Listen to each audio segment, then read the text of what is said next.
Bro ఇక్కడ తినడానికి ఏమైనా ఉన్నాయా? తినడానికి రా బ్రో, అక్కడ ఉన్నాయి. నేను ఈ ఏరియా కొత్త బ్రో, కొంచెం చూపిస్తావా? సరే పర్లేదు. ఇగో తీసుకో బ్రో. పర్లేదు బ్రో, పర్లేదు. పర్లేదు తీసుకో. సరే బ్రో, ఓపెన్ చేసి తిను బ్రో. పర్లేదు బ్రో. తిని పర్లేదు.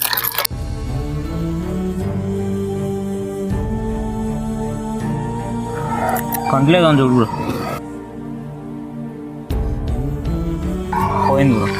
సరే థ్యాంక్స్ బ్రో, వెళ్ళి వస్తాయి. Okay bro.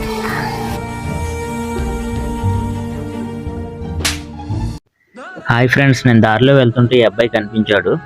పాపం ఈ అబ్బాయిని చూస్తే నాకు చాలా జాలి అనిపించింది. ఏమన్నా తింటావా బ్రో అంటే తింటానన్నాడు. షాప్ దగ్గర తీసుకెళ్లి చిప్స్ ప్యాకెట్ కొన్నాను. తింటూ తింటూ చాలా ఎమోషనల్ అయ్యాడు. నాకు తోచినంత సాయం చేశాను ఫ్రెండ్స్. ఇతను ఆకలి తీర్చినందుకు నాకు చాలా సంతోషంగా ఉంది. ఓయ్ అబ్బాయి,